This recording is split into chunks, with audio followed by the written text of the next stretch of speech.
nouveau rendez-vous de votre émission Débat 100% BD. Mesdames, Messieurs, bienvenue et merci d'être des nôtres. Assise gouvernement collectif des syndicats du secteur de la santé pour une dégel de la crise au niveau du 17 d'activité. Le pari de l'effectivité de la rencontre aura été tenu, gagné par les deux parties. Une rencontre sanctionnée par un point de presse du négociateur en chef pour l'exécutif, le ministre d'État Abdoulaye Bio-Tchane.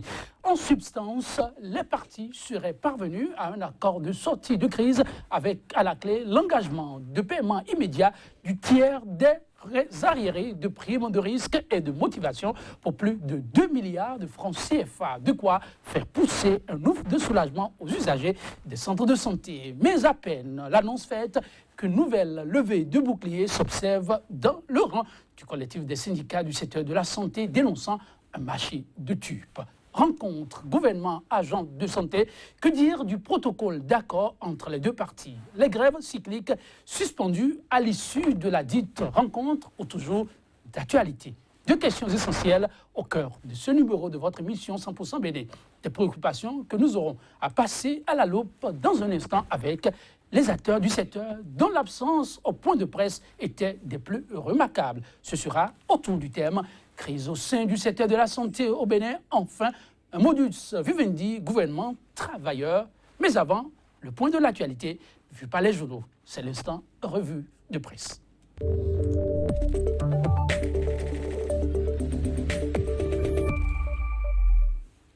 Le tour de la une des canards ce matin a été assuré par Kodovi Ametono qui nous enlèvera tout de suite la substance. Kodovi Ametono, bonjour. Bonjour à vous, Joël Tondi, bonjour également à nos amis téléspectateurs. Et ce matin? Bon, Dieu nous a rendu grâce de nous lever ce matin comme tout bon. Après un week-end essentiellement très chargé, toujours la pleine forme pour nous servir. Voilà. Ça fait plaisir. Très rapidement, qu'est-ce qu'on peut retenir de l'essentiel de la une des journaux?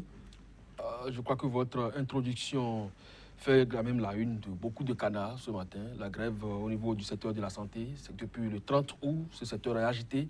Mais il y a des gels dans le secteur. Bon, est-ce que c'est vrai? Puisqu'il y a beaucoup de titres avec interrogation ici, vous aurez donc le temps de le constater. Le président Adjavon Sébastien Djamel, le 4 novembre déjà passé, faisait déjà 1 an qu'il a été relâché par la justice dans le cadre de 18 kg de cocaïne. Ça a également préoccupé quelques canards avec des titres pêle-mêle glanés, ça et là. Kodovi, on a hâte de vous suivre. Je vous laisse plutôt le plateau. Merci donc à vous, Joël Yetondi. On démarre donc cette une des journaux par le quotidien de Médéric François Gongo Actu Express qui met donc un grand titre en un après le complot éhonté orchestré contre sa personne. Adjavon rend grâce à Dieu. Une grande mobilisation qui traduit la forte popularité de l'homme du peuple. Et puis, présentation du Centra INAB à la 11e réunion du comité de pilotage de l'Observatoire des pratiques à mort. Les mérites du président Garba Raobiou, reconnus par l'UEMOA, et puis prétendu retrait commission à la Caisse nationale de sécurité sociale. Le gouvernement met la charrue avant les bœufs. C'est bien sûr Métognon qui le dit et le journal fait constater qu'il est blanc comme neige. Le journal cède place à Cocorico Info, le gratuit béninois, cité dans une affaire de commission perçue sur les placements à la CNSS. Laurent Métognon clarifie et puis face donc aux souffrances des Béninois.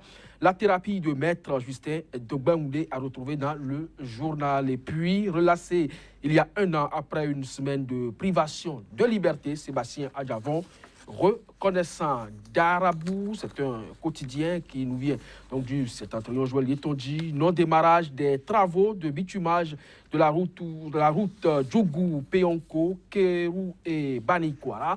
Des députés veulent comprendre pourquoi l'injustice perdure et puis grève dans le secteur de la santé. Patrice Talon cède aux revendications et désamorce la crise. Quotidien, la dépêche, gouvernance et reddition de comptes, PAG, où en sommes-nous? Monsieur le Président s'interroge le quotidien et puis Bénin Santé. Le gouvernement annonce le dégel de la crise dans le secteur de la santé. Quotidien, la nouvelle tribune, Laurent Métognon sur Soleil est faible. Le rapport du Conseil des ministres est une fabrication et un acte de discrédit de ma personne. Et puis, un grand titre écrit ce journal, entretien exclusif avec le président du parti Restaurer l'espoir. Azanaï dit tout sur le RAVIP.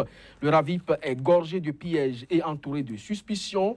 Il y a détournement cosmétique de l'ANT vers le RAVIP.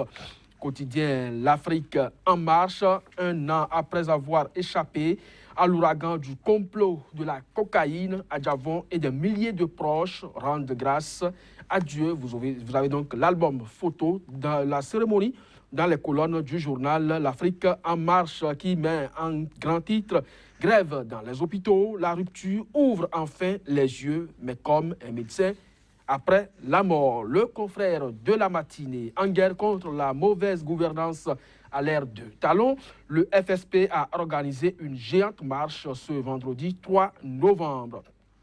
Et puis, mépris du gouvernement aux séances de questions à l'Assemblée nationale. Adrien Ngwedi, complice aux victimes, s'interroge le journal. Et puis, Gab School Award 2017, la générale des assurances du Bénin magnifie Gaza formation.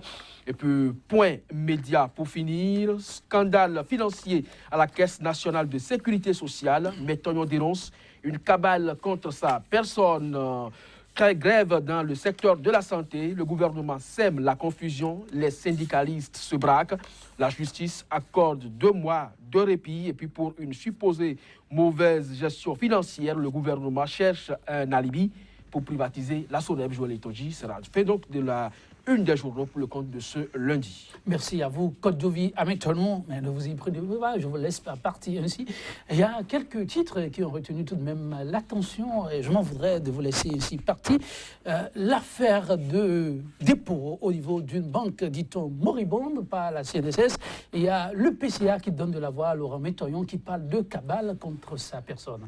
Oui, il y a déjà des suspicions, vous n'êtes pas sans le savoir, sur les réseaux sociaux qui font état de ce que l'homme serait déjà arrêté avec un de ses fils à la frontière bénino-togolaise. Il a conduit et il a fait un post déjà pour clarifier cette position. Il dit, attention, je suis un citoyen qui continue de pas jouir de mes libertés et en son temps, je vais pouvoir apporter des clarifications. Effectivement, il a fait sur Soleil FM, c'est le dimanche.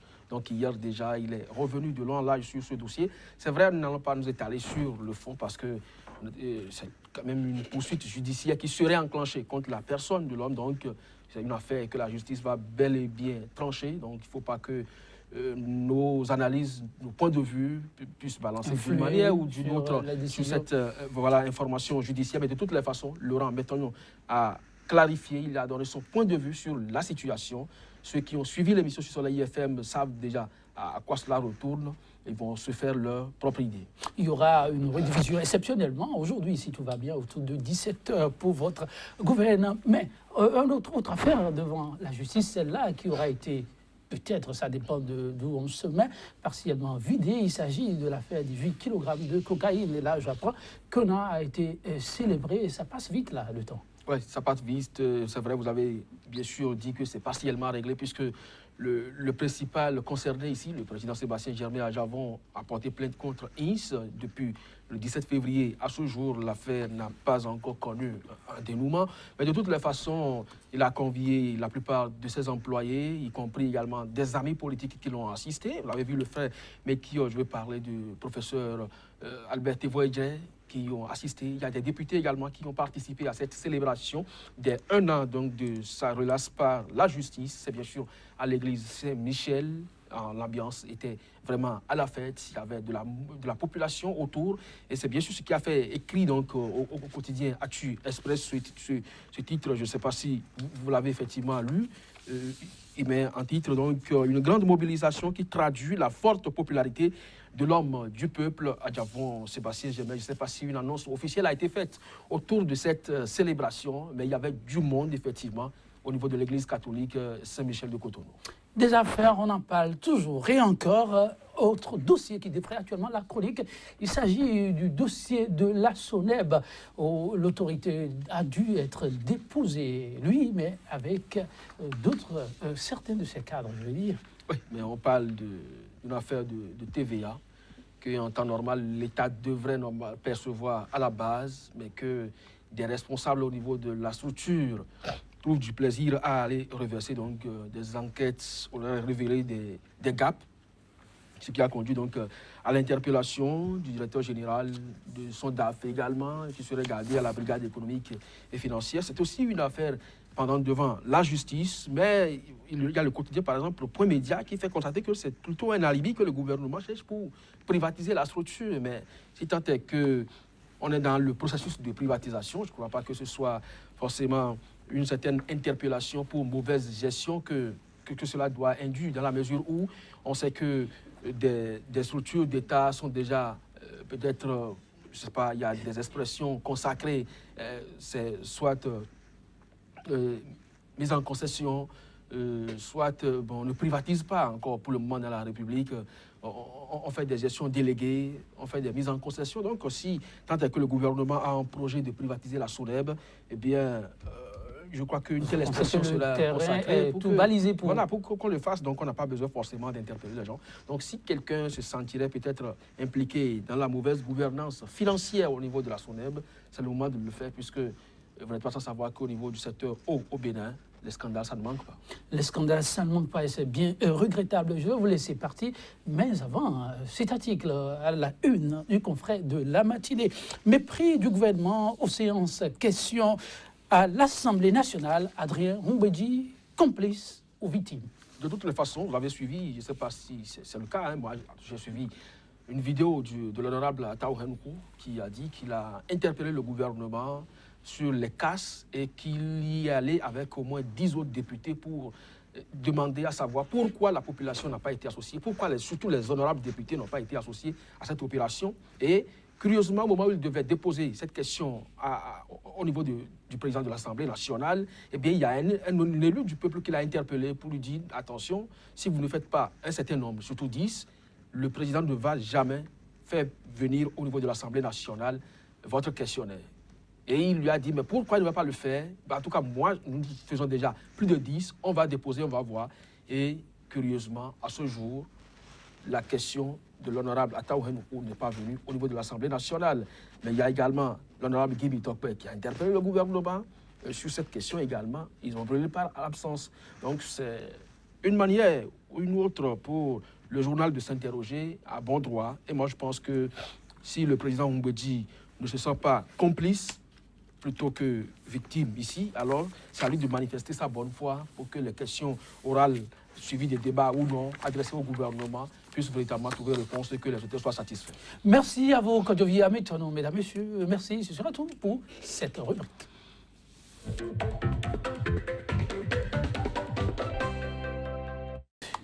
Assise gouvernement collectif des syndicats du secteur de la santé pour une dégel de la crise au niveau du 17 heures d'activité. Le pari de l'effectivité de la rencontre aura été tenu, gagné par les deux parties. Mesdames, Messieurs, une rencontre sanctionnée par un point de presse du négociateur en chef pour l'exécutif, le ministre d'État Abdoulaye Diop Tchadé.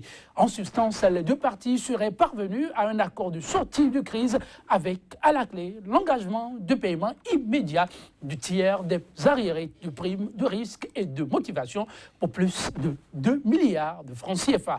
Mais à peine l'annonce faite qu'une nouvelle levée de bouclier s'observe dans le rang du collectif des syndicats du secteur concerné, dénonçant un marché de dupes. Mesdames, Messieurs, rencontre gouvernement, agents de santé, que dire du protocole d'accord entre les deux parties? La grève cyclique suspendue une fois pour toutes ou toujours d'actualité. Deux questions essentielles au cœur de ce numéro de votre émission débat 100% Bénin. Des préoccupations que nous aurons à passer à la loupe avec les principaux concernés autour du thème crise au sein du secteur de la santé au Bénin. Enfin, le modus vivendi, gouvernement travailleur. Pour répondre à nos questions, les concernés, comme je le disais, à ma gauche, il a non Wilfried Yolonfin, technicien de laboratoire de formation. Il est le rapporteur de l'IRHS, l'intersyndicale des ressources humaines en santé. Wilfried Yolonfin, bonjour. Oui, bonjour, monsieur le journaliste. Merci pour la disponibilité. C'est bon. Beaucoup de sourires ce matin, il y a de quoi. Heureux de vous recevoir tout de même. En face de vous, un collègue à vous, il annonce Soulé Salakor, infirmier. Il est le secrétaire général du Sintrasèche, le syndicat des travailleurs des services de la santé humaine du Bénin. Soulé Salakor, bonjour. Bonjour Joël Yetonji, bonjour à tous les téléspectateurs de CKTV. Un peu grismille là, il n'y a pas de quoi. Il faut sourire. Lorsqu'il y a de bonnes nouvelles, il faut sourire, le faire savoir. Ça n'arrive pas tous les jours. Mesdames, Messieurs, oui, le grand vent qui souffle sur le secteur de la santé pourrait trouver un début d'accalmie. En tout cas, la rencontre entre le gouvernement et le collectif des syndicats annoncés a enfin eu lieu. Je me retourne vers enfin Wilfried. Une rencontre de fait ou une rencontre d'opportunité? Oui, merci, monsieur le journaliste. Nous constatons quand même qu'aujourd'hui, nous avons affaire quand même à un pouvoir qui joue vraiment avec la ruse. Parce que, contre toute attente, c'est vrai qu'on nous a invités, on nous a invités pour le 3 novembre, on s'est vu.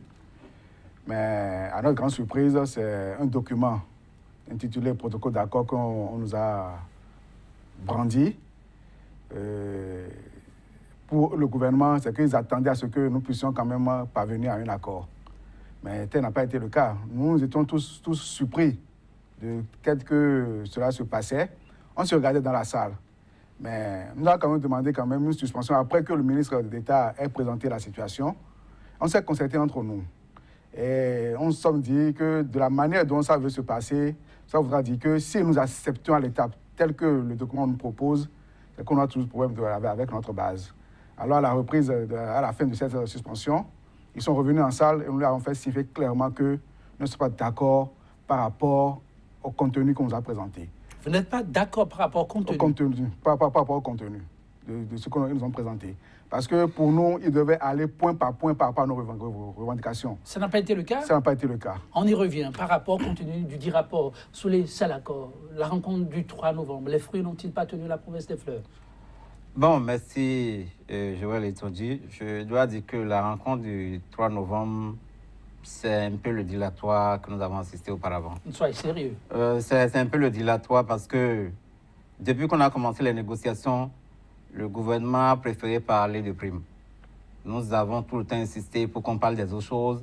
Et facilement, on nous dit qu'on parlera des autres choses après. Le gouvernement a la facilité de dire à la rencontre précédente qu'on devait parler des problèmes de carrière le 31 octobre. Le 31 octobre, on ne s'est pas retrouvé. Le 3 novembre, là, on s'est retrouvé. Le gouvernement nous dit les problèmes de carrière, on parlera de ça le 16 novembre. Donc, par rapport aux autres revendications, le gouvernement n'a pas envie de se prononcer pour le moment.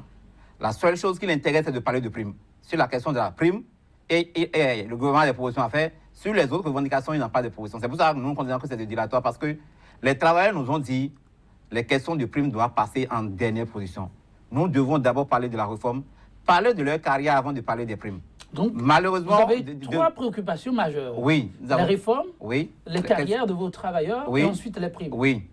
Et malheureusement, on est devant un gouvernement qui fait l'inverse de ce que les travailleurs souhaitent. C'est quoi l'inverse? L'inverse, c'est de commencer par les primes et non de commencer par les réformes ou bien les carrières. Et facilement, on dit les carrières, on en parlera après. 2 semaines après, 3 semaines après, on nous a donné le 31 octobre, on ne s'est pas retrouvé. Le 3 novembre, on ne présente pas le point. On nous dit le 3 novembre qu'on se verra le 16. Mais en se disant, pour le moment, on peut parler de milliards pour Bleury, pour donner l'impression que bon, l'État avait versé beaucoup d'argent. Peut-être que cela va impacter certains travailleurs qui vont dire, si c'est ça, on arrête pour le moment. Mais ce n'est pas ce que la base a souhaité ça. Les questions de réforme sont prioritaires. Les questions de carrière sont prioritaires. Les questions de primes viennent après ces deux questions-là. Wilfried Guillaume-Enfin, dites, cette rencontre qui a sorti d'un protocole, ça dit qu'il n'y a pas eu de protocole d'accord? Il n'en a pas eu. Parce qu'avant de parler de protocole d'accord, c'est que nous sommes parvenus à signer le document. Mais aujourd'hui, tel n'est pas le cas. Parce que nous ne sommes même pas encore arrivés à nous entendre sur, c'est-à-dire le minimum qu'on puisse dire. Le minimum pour vous, c'est quoi? Le minimum pour nous, c'est d'abord, il faut quand même parler des réformes. Et prioritairement également parler des questions administratives, des agents qui sont sur le terrain aujourd'hui. Nous avons des agents qui sont sur le terrain aujourd'hui depuis près de 3 à 4 ans aujourd'hui, qui sont sans salaire. Ils n'ont même pas encore le contrat. De quoi dire, voilà, je suis un agent, alors qu'ils ont passé un concours régulièrement. Et ils sont là, maintenant, ils n'ont pas de salaire. Nous avons, par rapport aux réformes également, nous avons dit que nos propositions, le gouvernement doit quand même, c'est-à-dire créer le cadre formel qu'il faut. Qu'on vienne, qu'on échange, qu'on discute, et que nous puissions faire passer également nos points par rapport à cette réforme-là. Mais pour le moment, rien n'est fait. Et pour la tête du gouvernement, il faut donner de l'argent. Et je pense qu'en donnant de l'argent, nous pouvons quand même suspendre le mouvement. Ce n'est pas le cas. Le point de presse qui a suivi cette rencontre, je l'ai mentionné, était manifestement Un point de presse qui a renvoyé l'image d'une absence notoire des syndicats que vous représentez sur ce plateau et même du collectif. Aucun des membres n'était là. Était-ce ADC? Bon, ce que je veux dire, c'est ADC, ça montre un peu ce que le gouvernement a voulu faire. Et si... Vous n'étiez pas associé à ce point de presse? On ne savait même pas qu'il devait y avoir point de presse. On est resté ensemble jusqu'à 20h, ce vendredi-là, mais on ne nous a pas dit qu'il y aura point de presse. Et je crois que sur ce point-là, je me suis demandé si ceux qui nous dirigent ont suffisamment du culot. Sinon, moi, je serais à leur place que je dirais, chers amis, à la fin de notre rencontre, nous allons présenter notre point de vue aux médias. Ne soyez pas surpris de le constater. Parce que lorsqu'on a fini, on a commencé par descendre les escaliers. Moi, j'ai rencontré des camarades journalistes qui, eux, montaient. J'ai demandé à certains, bon, vous là, vous cherchez quoi ici? Ils n'ont pas dit, ils ont souri. Et ce n'est que le lendemain qu'on a constaté ce que les gens avaient prévu. Donc, moi, on a constaté finalement que l'objectif du ministre d'État, c'était de nous faire signer un document qu'il allait brander à la presse. Heureusement que lorsque nous nous sommes concertés, on a vu que le document ne comportait rien qu'on puisse le signer. Il a dit, le document ne dit pas ce qui est retenu par rapport à chaque point. On a dit, sur le plan des réformes, le gouvernement s'est entendu avec nous pour qu'on présente nos propositions. Ça, c'est ce qui est écrit. C'est ce qui est écrit dans le document. Mais vous n'en avez pas discuté. Non, c'est même pas qu'on sait pas, on n'a pas discuté. On a discuté de cela. Le fait qu'on leur présente nos amendements, ça ne nous gêne pas. Mais qu'est-ce qui gêne à ce qu'on présente les amendements avant de parler de protocole d'accord? La dernière fois, le ministre d'État a voulu faire croire que c'est nous qui n'étions pas encore prêts pour présenter les amendements. Automatiquement, on a riposté pour dire, monsieur le ministre d'État, nous sommes prêts. Mais si vous nous demandez de revenir demain samedi, bien que ça soit le week-end, pour présenter nos amendements, nous allons le faire. Que nous avons déjà fait nos amendements. Et quelle a été la réponse de l'autorité? Non, il a dit, bon, il ne savait pas si c'est ça, il va voir quand est-ce qu'ils vont programmer ça. Mais, étant donné que dans son schéma, tout devait finir le vendredi là, bon, les jours à venir ne comptaient pas. Il fallait tout finir le vendredi. Les autres questions, même la question des primes, sur laquelle les gens pensent qu'on a un d'accord. Il n'y a pas d'accord sur la question des primes. Non, mais les 2 milliards qui ont été prévus pour satisfaire ces revendications relatives aux primes, et les motivations, les risques que vous encourez et autres, vous n'en avez non plus discuté. Il n'y a pas d'accord. Il y a eu des discussions, mais il n'y a pas d'accord. Il y a une nuance. Donc le montant a été décidé ex nihilo. Ils ont déjà prévu tout ça là avant de venir dans la salle. Tout le document là a été rédigé avant de venir. Le ministre d'État nous a présenté la situation pour dire, ils ont échangé en conseil des ministres, voilà leur proposition. Nous avons dit non. Que d'abord, nous ne sommes pas pour un tiers. Nous voulons d'abord 50%, le reste en 2018. 50% maintenant, et les 50% restants, on peut diviser en deux et payer ça l'année prochaine. Ça a été nous, notre proposition. Et jusqu'à la fin de la rencontre, on n'a pas dit, nous acceptons la proposition du gouvernement qui a proposé le tiers. On a dit, si on ne s'entend pas là-dessus, on rendra compte à notre base. Parce que nous avons tenu l'Assemblée générale la dernière fois, où la base nous a dit, c'est 50% d'abord. Si le gouvernement veut nous pousser à aller à un tiers, nous allons rendre compte à ceux qui nous ont demandé d'aller dire 50%. C'est notre position ça. Mais le gouvernement, dans son document, il avait déjà écrit le tiers. Et il brandit partout pour dire, on s'est entendu pour dire le tiers. Nous, on ne s'est pas entendu sur le tiers. On peut rendre compte de la base peut accepter le tiers, on peut revenir à la prochaine négociation, dire que la base a accepté le tiers. Mais aujourd'hui, nous, on n'est pas allé parler du tiers à la négociation. On a dit ce que la base nous a demandé de dire, exactement ça. Et on rendra compte de la base de la position du gouvernement. Mais malheureusement, on dit, bon, on a déjà prévu de décaisser 2,4 milliards et que cela était suffisant, c'était un accord. Il n'y a pas d'accord sur ce point-là.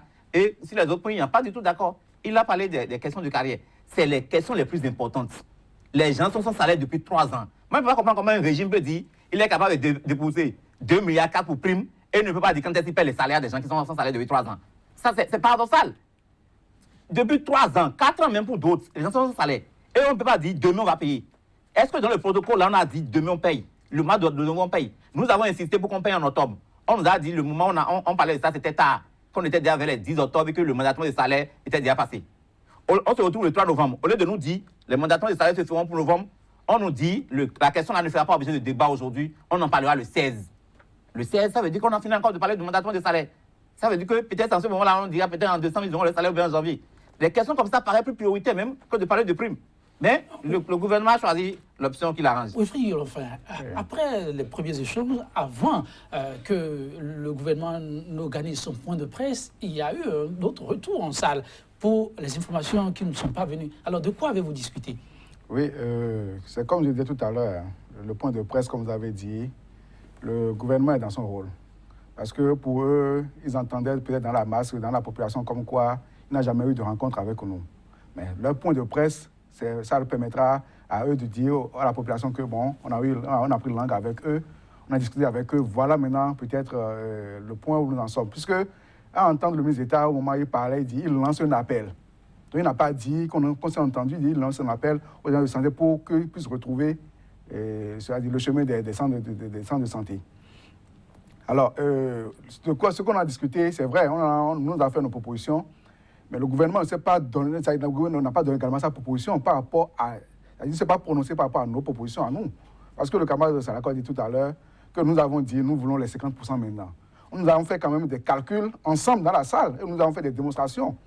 Et qu'eux-mêmes, pertinemment, il a pris son agenda, il a noté. Et nous, on attendait quand même qu'il fasse au moins, c'est-à-dire qu'il puisse donner son point de vue par rapport à la chose, mais il n'a rien dit. Et même la séance, même telle qu'il a levé la séance pour nous, c'est dans l'espoir qu'ils vont se revoir et nous rappeler qu'on puisse en parler. Mais tel n'a pas été le cas. Vous voyez l'autorité vouloir vous jeter en parture? Oui, en parture. Si possible, même, il nous aide en venir populaire. Parce que tel que c'est fait, aujourd'hui, maintenant, on dit, mais et c'est pas, on a déjà entendu dire, ou la population dit, mais vous avez déjà eu l'argent, donc pourquoi vous voulez encore continuer encore la grève? Mais comme ça, c'est pas bien. C'est pas bien pour nous, ni pour nos familles. C'est pas bien. Vous entendez déjà les gens dire que vous avez reçu l'argent pour continuer la grève. C'est vous qui avez sorti cette phrase-là. Oui. Pourquoi vous continuez la grève? Est-ce à dire que l'appel de l'autorité à la reprise des activités n'a pas été reçu favorablement? Monsieur le journaliste, il vient de dire tout à l'heure que nous avions... La question primordiale qui nous a menés en moment de grève, c'est les réformes. Mais aujourd'hui, le gouvernement ne veut même pas entendre parler de nos propositions. C'est votre impression? Ce n'est pas notre impression. Puisque aujourd'hui, nous avions un décret signé le 4 août, qui est déjà disponible, nous avons ça en mai, qui a mis sur pied un comité, c'est-à-dire la commission de mise en œuvre de cette réforme-là. C'est-à-dire qu'eux, ils travaillent déjà sur le terrain. Donc, pendant que vous vous demandez à discuter des réformes, vous affirmez qu'il y a d'autres qui travaillent déjà.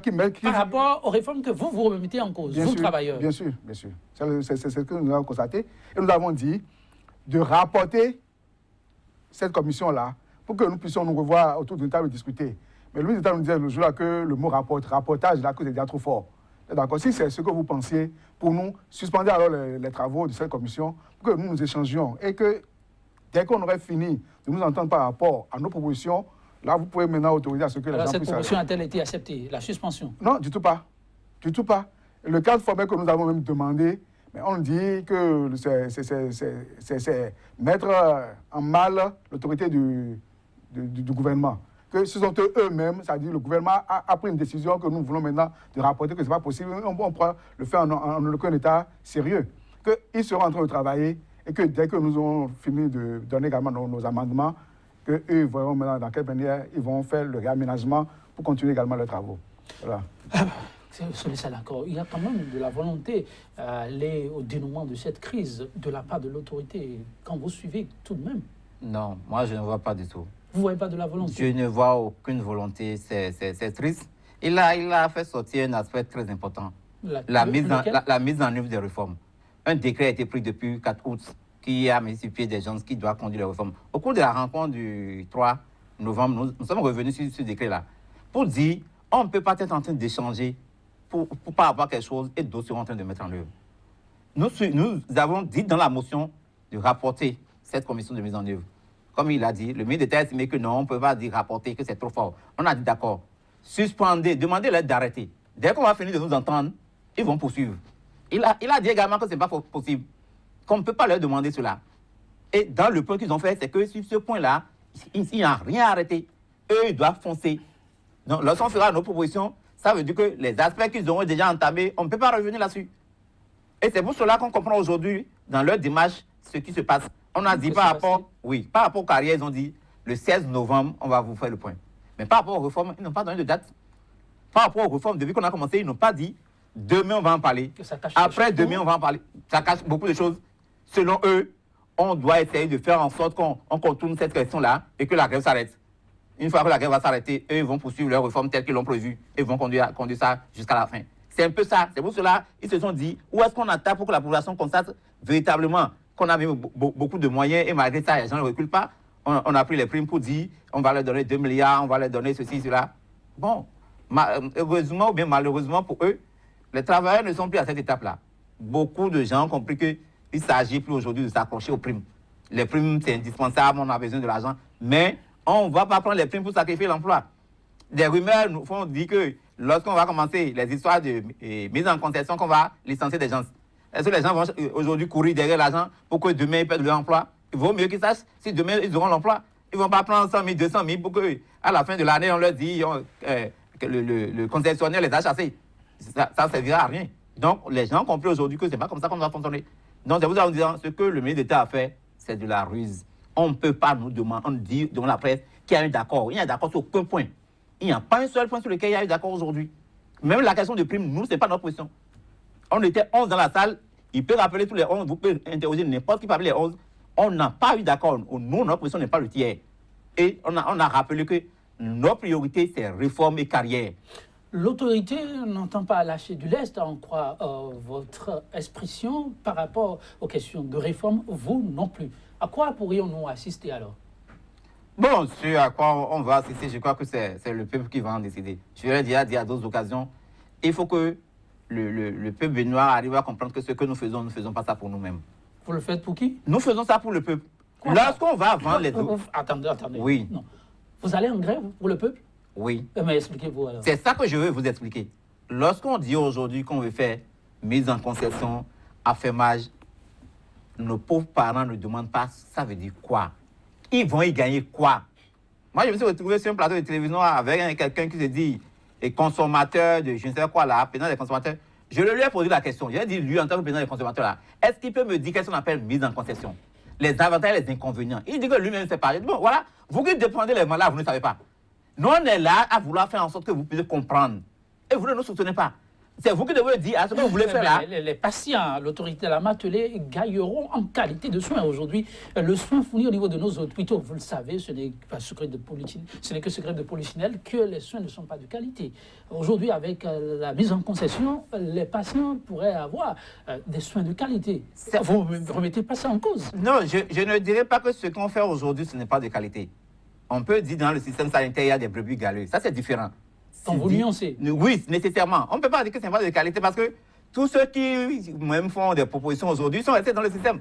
Là, si vous prenez Thiobli qui a déjà la commission, il a parlé de toute sa carrière au CMHU. Ça veut dire que tout ce qu'il a fait durant toute sa carrière là, tout a été de mauvaise qualité. Tous ceux qui sont restés avec lui dans la commission et tous, ils ont fait des choses de mauvaise qualité. Donc, il peut y avoir des gens qui ne font pas bien leur travail. Et il peut y avoir d'autres manières pour ramener cela à l'ordre. Mais on ne peut pas jeter de l'opprobre sur tout le secteur pour dire et la solution c'est de vendre, en tout cas ce que moi je disais pour dire, c'est pour cette raison-là que la population doit être plus vigilante. Vous pensez que la population est perdante? La population est perdante. La population est perdante parce qu'aujourd'hui, le système sanitaire est composé de beaucoup de gratuité, de ceci, de cela, beaucoup de choses qu'un privé ne peut pas gérer. Et que demain, si on décide de remettre ça à un privé, on va créer de la mauvaise gestion, on ne pourra pas suivre. Parce que le privé, c'est lorsqu'il rencontre quelque chose, l'État doit payer. Si on dit par exemple césarienne gratuite, et que c'est le privé qui fait les papiers, qui remet à l'État, ça veut dire que s'il veut faire 50 césariennes, déclarer qu'il a fait 100 césariennes, s'il a produit les documents, ça veut dire que l'État lui rembourse l'argent. C'est le jour où il laisse l'hôpital que peut-être on va faire un audit pour constater qu'il avait mal fait les choses. S'il est là pour qu'on puisse le rattraper, on le rattrapera. S'il n'est pas là, on ne va pas le rattraper. Donc, dans le système public, il y a des choses qui sont faites qu'on ne peut pas confier à un privé. Le privé, c'est l'intérêt. Et on ne peut pas dire, dans le secteur de la santé, on doit viser l'intérêt en premier. Donc, les populations doivent chercher à comprendre.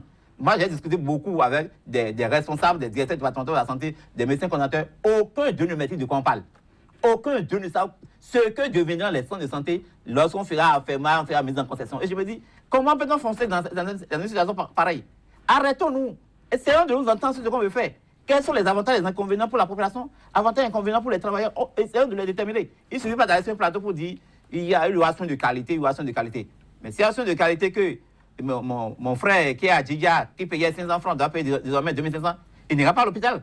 Il faut qu'il vienne d'abord là pour que vous lui donnez son soin de qualité. S'il n'a pas l'argent pour aller là-bas, il va aller chez le thérapeute le plus proche de sa maison ou bien chez le piqueur sauvage qui circule de case en cage pour avoir de l'argent. Sur les salaires, la motion de grève est-elle suspendue ou pas? La motion de grève n'est pas suspendue, elle ne le sera pas avant la fin du mois. Moi, tous les messages que j'ai balancés depuis que j'ai commencé à suivre cela, j'ai dit dans les messages que la motion de grève ne sera pas suspendue avant la fin du mois. Étant donné qu'on m'a donné une échéance qui est le 16 novembre, c'est le 16 novembre que je vais écouter les revendications des carrières. Je ne sais pas si c'est le 24 novembre qu'on va me rappeler pour me parler des revendications sur les réformes. Et ce n'est qu'après ça que je parlerai de grève suspendue ou pas. Aujourd'hui, je constate que le gouvernement est dans un schéma d'avancer des dates. Donc, je le laisse avancer cette date. Il m'a dit 16 novembre. J'attends le 16 novembre. Après 16 novembre, peut-être il me donnera 24 novembre. Peut-être s'il veut maintenant en décembre aussi, il nous amène. Wilfried Yolanfin, qu'est-ce que l'IRHS? C'est vrai, vous êtes ensemble, c'est un bloc compact, mais on peut aussi savoir prendre parfois du recul. Qu'est-ce que l'IRHS peut-il concéder au gouvernement pour qu'enfin les hôpitaux rouvrent à nouveau les portes? Vous me permettrez, avant de répondre à cette question-là, Oui. de revenir sur la question de la réforme. Parce qu'aujourd'hui, c'est vrai, nous sommes d'accord pour les réformes, mais les réformes que nous entendons dire, les dettes que l'État doit aux hôpitaux, il n'a qu'à payer d'abord ces dettes-là. L'État doit payer aussi ses dettes. Non, mais l'État doit payer les dettes d'abord aux hôpitaux. Et s'il paie les dettes aux hôpitaux, le plateau technique qui est différent aujourd'hui que nous décrivons tous là, il n'a qu'à améliorer également ces plateaux techniques pour voir si la compétence, le personnel qui est là, ne va pas améliorer également les soins qu'on doit administrer également aux populations. C'est là, c'est ce que nous appelons réforme ça. L'autre chose également, on parle de la politisation à outrance dans le secteur. Oui. Mais c'est Il paraît que vous laissez votre travail pour faire de la politique. La politique, c'est qui nomme les dirigeants? Ceux qui doivent faire la politique, qui les nomme? C'est l'autorité même qui les nomme. Il n'a qu'à revoir alors sa manière également de nommer l'homme qu'il faut, la place qu'il faut. Et aujourd'hui, on parle de haute autorité, on parle d'une autorité de régulation qui doit siéger au niveau de la présidence. La présidence, c'est un lieu où il n'y a pas la politique. Nous pensons quand même que ce faisant-là, c'est encore alourdir également la gestion au niveau des centres de santé. La haute autorité, vous la voulez au sein de vos centres de santé? Ce n'est pas ce que nous disons. S'il doit y avoir haute autorité, il faudrait quand même que la manière dont ils sont en train de proposer aujourd'hui, que ça ne soit pas de cette manière. Vous ne voulez pas que ce soit rattaché? Que ce ne soit pas rattaché. Au palais. Que ce soit pas rattaché, que leurs fonctions également ne soient pas pour la gestion. Parce que tout ce que nous avons constaté aujourd'hui maintenant, eux, ils veulent tout prendre, dévaliser d'abord le ministère de la Santé. Donc faites attention aux expressions, c'est quoi dévaliser? Quand on dit dévaliser, c'est-à-dire enlever tous les contenus de l'autorité du ministère de la Santé même. Parce que si aujourd'hui maintenant l'autorité doit même se prononcer par rapport aux mutations dans le secteur, à quoi bon alors? C'est pas bon. Donc vous trouvez que votre ministère de tutelle sera juste une coquille vide? Coquille vide, c'est ce que nous pensions. Et également, il faudrait quand même que... Passez-moi le mot, sinon... Vous voulez aller sur quel sujet là? Oui, c'est toujours pas par rapport aux réformes. Oui. Quand nous pensons quand même que les dirigeants, que ces dirigeants soient également élus par le père. Voilà ce que je voulais dire. Là, on dirait également qu'il n'y a plus de politisation parce que nous disons que s'il y a toujours les politisations et la manière dont on les nomme toujours aujourd'hui, ça va toujours continuer. Maintenant, on revient à votre question pour dire qu'est-ce qu'on peut concéder. Oui. Bon, c'est au gouvernement même de revoir. Hein. Parce que par rapport aux primes qu'on a dit tout à l'heure, nous avons également la question des primes de logement, l'intendant de logement aujourd'hui, où le gouvernement s'est refusé délibérément de se prononcer par rapport à ça. Alors que cette question nous a amené à faire des grèves, des mois de grève dans ce pays-ci. N'a pas eu rien de cause. Et le gouvernement ne veut même pas se prononcer par rapport à ça. On pense que quand on va nous jeter des milliards qu'il dit là, c'est des miettes pour nous. Parce que quand nous prenons d'abord le prime de motivation seul, ça veut dire 7 milliards. Prime de risque, ça là encore, ils ne veulent même pas encore se prononcer sur ça. Donc la manière dont ils veulent procéder, c'est la ruse pour nous. Nous avons dit non, ce n'est pas ce que nous voulons. Vous pouvez nous payer les 50% des primes de motivation, les primes de risque que nous avons demandé, que ça soit en entier. Parce que ça doit transparaître également sur les fiches de paye. Mais si c'est sur les fiches de paye qu'on doit saucissonner, on ne saura plus qui a pris, qui n'a pas pris, combien telle personne a pris. Donc au moins ça là qu'on nous paye en bloc. Et que les motivations qu'on nous paye maintenant, et que le reste, ils pourront voir comment ils peuvent gérer. Donc concéder aujourd'hui, ça dépendra également de la manière dont le gouvernement même va prendre le dossier. Et par rapport aux réformes, le cadre formel doit être créé et qu'on s'asseye, que nous discutions. Vous y tenez? Non, fermement. Donc jusqu'au 16, les patients vont devoir continuer à subir le calvaire. Si le gouvernement nous appelle ce soir, qu'il nous appelle, que nous constatons qu'il y a d'avancées par rapport aux questions d'ordre administratif, il n'y a pas de question que nous revenons également sur nos positions. Ce n'est pas seulement l'argent pour nous. Ce qui est priorité pour nous, que les carrières puissent être évoluées, que l'agent puisse se sentir à l'aise pour dire voilà ce dont j'ai droit et qu'on m'a payé. Il n'y a pas de problème pour ça. Si ce n'est pas fait, la motion ne sera pas suspendue.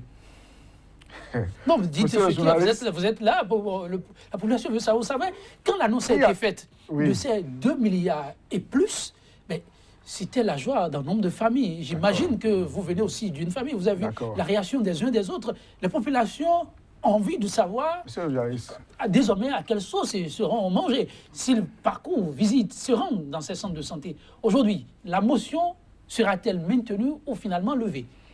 Le gouvernement même, c'est lui-même qui nourrit, c'est-à-dire qui active cette flamme-là, la forme de grève dans le secteur de la santé. Parce que nous avons dit que c'est des primes qui datent depuis près de 10 ans aujourd'hui. C'est vrai que ce n'est pas dans le temps, mais le gouvernement passé, c'est-à-dire précédent, pouvait quand même régler ce problème. Si c'était réglé, est-ce qu'aujourd'hui nous avons encore l'occasion de rebondir encore sur cette question? Nous avons quand même constaté qu'on dit que c'est sensible, mais la sensibilité, c'est au bout des lèvres. C'est au bout des lèvres. Donc, vous n'êtes pas satisfait? Nous ne sommes pas satisfaits. Donc il faudrait quand même que le gouvernement aujourd'hui accepte revenir sur les questions d'ordre administratif pour nous. Les réformes, le cadre formel soit créé. C'est ce que nous pouvons concéder, c'est déjà l'essentiel. Ce que nous avons dit, de rapport, on peut rapporter. Ok, le cadre formel soit créé, qu'on discute, qu'on donne également le point de vue, qu'on nous rassure également que cette position que nous sommes en train de faire là puisse également être acceptée par le Conseil des ministres qui avait adopté également les positions de la commission de Tchobli. Vous étiez passé à 72 heures de grève, sans service minimum à des endroits donnés. Aujourd'hui, le dialogue que vous avez demandé est en train de prendre corps, sinon a pris corps. Vous étiez en face du ministre d'État avec ses collègues qui ont prêté une oreille attentive, même si sur le protocole, il y a encore à redire. Par rapport à ça, les 112 heures seront encore maintenues ou vous reviendrez à 48 ou 24 avec un service minimum en permanence maintenant? Bon, dommage que en matière de syndicat, c'est les travailleurs qui décident. Toujours. Si c'est l'accord qui devait décider, j'allais dire nous allons passer à 96 heures. Non, mais c'est un service minimum. Non, vous n'allez pas dire ça. Bon, vous avez demandé la rencontre plusieurs fois. Cette fois-ci, vous l'avez eu avec un ministre. Bon, un ministre qui a rang de chef d'État. Ce n'est pas les rencontres que nous voulons. Les travailleurs ne nous ont pas envoyé regarder le visage des ministres, saluer les ministres, voir si un ministre a un rang de chef d'État ou pas. En tout cas, moi, depuis le week-end, ceux qui m'appellent me demandent de casser le mouvement. Parce que ceux qui vous appellent sont-ils des travailleurs? Ce sont mes militants. Ce sont les travailleurs. Ils demandent qu'on casse le mouvement. Ils sont fâchés. Lorsqu'ils voient les éléments à la télé, ils appellent pour dire qu'est-ce qui s'est passé. On dit ce n'est pas ça. Ils disent comment? Si ce n'est pas ça, il faut qu'on passe à 96 heures. Si ce n'est pas ça, il faut qu'on passe à ceci. Donc, ce qui s'est passé, au lieu d'entraîner un dégel tel qu'ils auraient souhaité, ça va aggraver la situation. Nous avons des assemblées générales dans les départements à partir de ce mardi. Et je suis sûr que dans ces départements, nous aurons beaucoup de problèmes. Nous, responsables. Parce que les gens vont nous demander de corser à tous les niveaux. Les travailleurs sont très fâchés. Ils sont très fâchés de cette médiatisation tendant à faire croire qu'on s'est entendu, qu'il y a un protocole d'accord. Ça fâche suffisamment les travailleurs. Mais il y a une question que vous avez posée au camarade Wifi, sur laquelle j'ai voulu répondre aussi. C'est qu'est-ce que nous attendons pour lever la motion? Je crois que ce n'est pas des choses aussi difficiles telles que le gouvernement laisse croire. Nous avons déjà fait nos propositions par rapport aux réformes. On nous appelle, nous présentons nos propositions. Les gens rencontrent le chef de l'État, il revient pour dire, voilà ce qu'il a accepté, matérialisé dans un document officiel. On a fini avec cette question-là. Question administrative, payer les salaires. En dehors des salaires, sur les autres questions, dire comment ça va se passer, dans quel délai.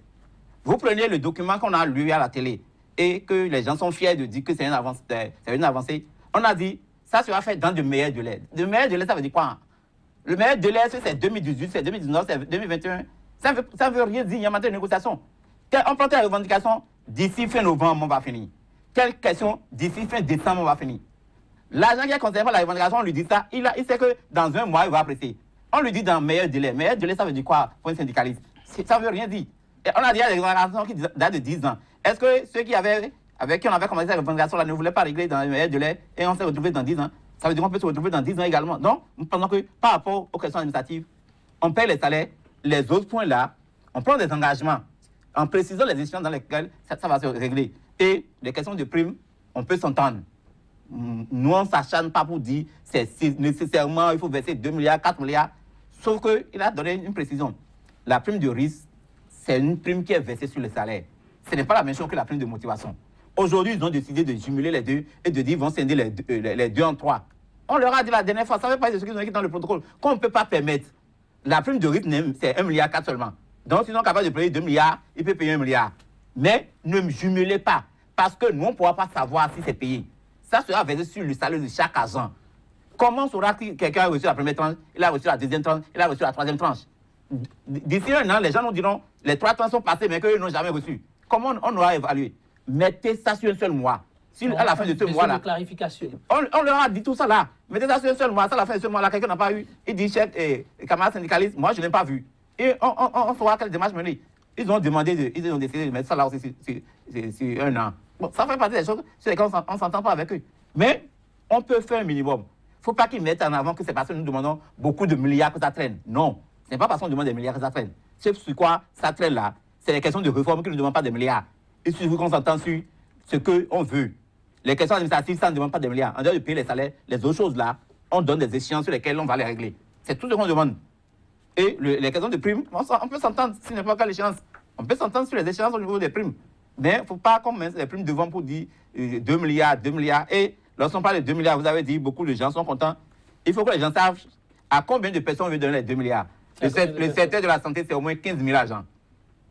C'est au moins 15 000 agents. Ils n'ont qu'à évaluer pour voir combien ça revient à chacun. C'est 15 000 agents qui sont concernés par les questions de 2 milliards. Donc c'est pour ça que nous, on ne s'accroche pas à cela. Ce n'est pas des choses qu'on nous doit depuis 10 ans qu'on va dire aujourd'hui, c'est ça qui va devenir une priorité. Il y a d'autres priorités pour nous. D'autres priorités pour les agents de santé, mais la priorité pour nombre de citoyens, c'est de pouvoir accéder aux soins de qualité, mais dans le temps aussi. Wilfried, comment entrevoir désormais l'issue de cette crise? En peu de mots. Bon, en fait, c'est ce que nous disons toujours. Hein. S'il doit y avoir des gels dans le secteur de la santé, ça dépend du gouvernement. Pas de vous. Pas de nous, puisque nous avons montré notre bonne foi. Et que, tel que nous sommes en train de dire, pourquoi toujours foncer droit dans le mur? Vous voyez l'autorité en train de foncer droit dans le mur? Oui, puisque nous avons dit, les réformes telles que vous me proposez, ce n'est pas bien. Ça ne peut même pas se réaliser au Bénin ici. Puisque tel que ça se passe, nous n'affirmons pas. Mais on a l'impression que c'est des copies-collées d'ailleurs là, qu'on vient nous plaquer dans le secteur de la santé. Ça ne peut pas être possible. Les réalités ne sont pas les mêmes. Donc que le gouvernement accepte qu'on échange sur les questions-là et que nous puissions faire passer nos points de vue, que nous discutons, nous allons échanger. Si à la fin du rouleau, nous constatons que ce sont eux qui ont raison, mais nous allons quand même leur donner carte blanche. Mais si c'est nous qui avons raison, qu'ils aient au moins l'humilité de comprendre ce que nous disons. C'est comme si le chien aboie, nous passons, pas à ce que nous disons. Donc il faudrait quand même que le gouvernement, si humblement ils acceptent revenir à la table de négociation par rapport aux réformes, il n'y a pas de problème pour ça, nous allons quand même revoir notre position. Les questions administratives, nous avons également dit, si le gouvernement accepte revoir, c'est-à-dire l'avancée, l'apparition des contrats, le reversement, tenez-vous tranquille, le reversement que nous disons dans le secteur, que nous disons aujourd'hui, c'est depuis 2008 que ça a commencé. Les gens qui ont leur contrat depuis 2008 n'ont pas le salaire. Ils n'ont même pas encore le nouveau matricule. Vous pensez que ceux-là... Depuis 2008. Depuis 2008 que ça a commencé. Et nous sommes là, chaque fois on nous dit, bon, patientez, de quelle manière on va se patienter? Il y a quelqu'un, même par rapport à la carrière, quelqu'un qui est passé au ministère de la Santé la dernière fois pour dire qu'elle n'a pas retrouvé ses primes sur la fiche de paie ou bien sûr à la banque. Mais on a construit la base, cette dernière est déjà à la retraite. Elle est déjà à la retraite. Ça veut dire qu'il n'a pas de suivi réellement par rapport à ça. Imaginez dans la tête de cette dame-là ce qu'elle peut sentir. Évidemment, on l'a réanimée pour 15 minutes. Il a fallu qu'on la réanime pour 15 minutes avant qu'elle puisse se retrouver. Donc s'il n'a pas de suivi dans ces choses-là, c'est pas bien, c'est ce que nous réclamons. Solé, c'est d'accord. L'ultime appel à l'endroit des populations et aussi de l'État serait quoi pour vous? Bon, je veux dire à la population de chercher à comprendre ce que le gouvernement de Patrice Talon met dans ses réformes dans le secteur de la santé. Il ne faut pas que ce soit demain qu'on ait le sentiment que la situation s'est empirée, qu'ils sont rentrés plus dans une autre calvaire. Parce qu'aujourd'hui, on leur parle de serrer les sentiers pendant 2 ans. Peut-être qu'ils auront à serrer les sentiers pendant 5 ans. Et il vaut mieux qu'ils cherchent à comprendre aujourd'hui, pour ne pas avoir le sentiment que les agents de santé se battent pour prime. Le mouvement que nous avons lancé depuis 2 mois, ce n'est pas pour prime.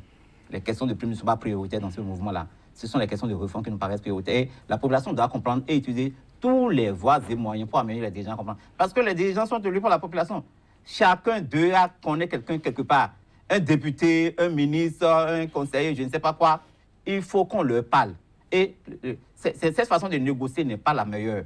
On ne peut pas rencontrer les gens le 3 et dire on va vous rencontrer le 16, 2 semaines après. Pour des gens qui sont en grève dans un secteur aussi sensible que la santé. Mettre 2 semaines avant d'échanger. Ce n'est pas croyable. Ça montre combien de fois les gens ne sont pas dans la peau de la population. C'est pour ça qu'on dit la population souffre, la population souffre. La population doit se demander si les dirigeants comprennent vraiment leur souffrance en faisant des négociations, pas quinzaines avec les syndicalistes. Est-ce que vous avez l'assurance d'être vraiment compris du grand nombre dans votre combat? Oui, par rapport aux réformes, il n'y a pas de débat autour. Nous avons eu la chance, grâce à la presse, de passer sur plusieurs plateaux pour expliquer. Et ce que nous avons, c'est que le débat que nous menons aujourd'hui par rapport aux réformes, le peuple nous suit. Et le peuple veut que nous allons.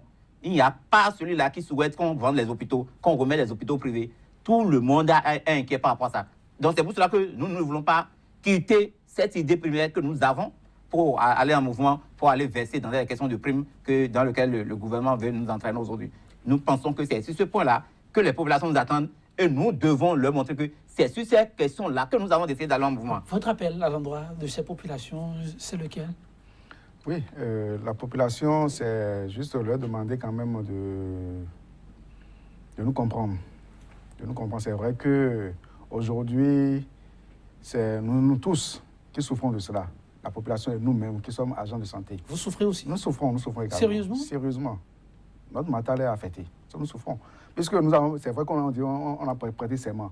Mais si tu as un malade devant toi et que, défaut de plan technique, tu ne pourras pas lui donner satisfaction, à quoi bon être formé, à quoi bon être... Qu'avez-vous envie de dire à ceux-là qui pensent, à ces élus du peuple, qui pensent qu'il faut simplement vous arracher le droit de grève pour finir avec ça? Ça, c'est une erreur. Que nous ne leur demandons même pas de s'avancer sur ça. Parce que l'agent de santé à qui vous arrachez le droit de s'exprimer, mais c'est un danger. C'est un danger. Il peut être là, dans sa frustration. Il ne va pas prendre une ampoule tuer, ni sur un pour faire chose à main.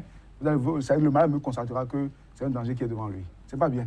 Nous leur demandons de ne même pas penser à aller sur ce terrain-là. Sous les salaires, encore, oui. À l'endroit de ceux-là qui pensent, qui travailleraient à ce qu'on vous arrache le droit de grève, qu'avez-vous envie de dire? Je crois qu'il a dit ça. Parce que chaque fois que j'entends ça, j'ai pitié pour les malades. J'ai pitié pour les malades. Les gens estiment que c'est parce que nous sommes sanguinaires aujourd'hui que nous allons en grève. Mais demain, peut-être qu'on n'ira pas en grève. Et lorsqu'ils vont faire le taux de mortalité dans les centres de santé, ils vont constater que ça a doublé, ça a multiplié. Parce que l'agent de santé, s'il est criminel, il n'a pas besoin de rester à la maison pour que les gens puissent mourir. S'il veut s'enfermer dans sa chambre en train de regarder la télévision, aujourd'hui, nous sommes à l'ère de WhatsApp, de Facebook, de je ne sais quoi. S'il veut rester là, regarder son appareil portatif jusqu'à ce que malheur arrive à quelqu'un, ça arrivera. Et au lieu de laisser les gens à jeun pendant 3 ans, 4 ans, et de croire que c'est en leur enrageant le droit de grève qu'ils vont commencer par, je ne sais pas faire quoi, ils créeront des situations qu'ils ne pourront pas apprécier. Parce qu'en son temps, ces députés-là n'auront pas la possibilité d'évaluer ce qui se passe dans les centres de santé. Les gens vont mourir en cascade. Personne ne les tuera. Les meilleurs gens vont mourir en cascade. Et... Ce sont des menaces, hein? Non, ce n'est pas des menaces. C'est ce qui va arriver. Parce que lorsque quelqu'un est frustré, il faut lui permettre de s'exprimer. Ne serait-ce pas plus utile que vous fassiez un lobby vers ces députés? Si c'est les élus du peuple, comme on le dit là, ce n'est pas à nous de faire un lobby vers eux. Avant de proposer une loi, ils doivent demander si c'est ce que le peuple veut. Ce n'est pas ce qu'eux pensent là qui doit représenter la loi. Est-ce que se sont rapprochés des travailleurs ou bien se sont rapprochés de la population pour demander si c'est à l'instant où nous sommes là, c'est ce dont le Bénin a besoin ça? C'est la question qui doit se poser. Nous, on a dit, parce que dans les questions de réforme, les gens disent grève dans le secteur de la santé, il faut relire la loi. Nous avons dit, pourquoi on ne dit pas grève dans le secteur de la santé? Pourquoi c'est devenu plus récurrent? Pourquoi on ne peut pas s'asseoir et demander pourquoi il n'y avait pas tant de grèves que maintenant il y en a beaucoup? Ces députés-là ne peuvent pas faire de réflexion sur ça. Pourquoi aujourd'hui c'est plus que hier? Mais c'est le débat qu'on doit mener d'abord ça. On doit chercher à comprendre. Lorsqu'on a des dirigeants qui vous laissent agir pendant 3 ans, ça ne dit rien aux députés. Quand on recrute un agent, on a même laissé d'autres cas. Les gens qui font la fonction publique pendant 20 ans, qui ne sont pas déclarés, qui ne sont pas déclarés à la CNSS, qui sont allés à la retraite, qui n'ont pas de pension, qui n'ont rien, aucun livret. 20 ans. Le document qu'on nous a remis pour dire le point, on a écrit la situation de 11 000 personnes est à clarifier par la CNSS, au secteur de la santé seule. 11 000 agents, la CNSS doit clarifier la situation de 11 000 agents. Donc, est-ce que le député pense qu'on doit travailler pour l'État pendant 30 ans et à la fin ne pas savoir si on aura pension? Et on va arracher le droit de grève, l'intéressé va rester là et croiser les bras pour dire, bon, je travaille pour l'État, on fait 50 ans me payer, après on me paye et le jour je vais à la retraite, je ne sais pas si je dois quelque chose. Wilfried Godwin, dans ce qui s'apparente désormais à un bras de fer entre le pouvoir et ce collectif de syndicats, est-ce qu'il ne faut pas aller vers un médiateur? Et un médiateur, il y en a au Bénin. Une démarche dans ce sens ne serait-il pas, en tout cas, une démarche utile? Bon, les démarches, ça n'en manque pas. Parce que sans pouvoir quand même faire cette démarche vers le clergé aujourd'hui, vous avez quand même su, vous avez appris ce qu'ils ont pu dire au cours de la conférence. Maintenant, médiateur, bon, si le médiateur veut s'auto-saisir de ce dossier, il n'a qu'à le faire. Mais nous-mêmes, à faire une démarche aujourd'hui, nous en avons fait assez. Vous en avez fait assez? Oui, nous en avons fait assez. Dans le passé, bien sûr, je voulais dire, nous en avons fait assez. Mais aujourd'hui, le peuple même, il est témoin, l'opinion publique même, ils ont constaté ce qui se passe. Sur celle-là, une médiation ne sera-t-elle pas utile pour le dénouement heureux de cette crise? Bon, ça dépend de ce qu'on appelle médiation. Le médiateur de la République, ce n'est pas son rôle.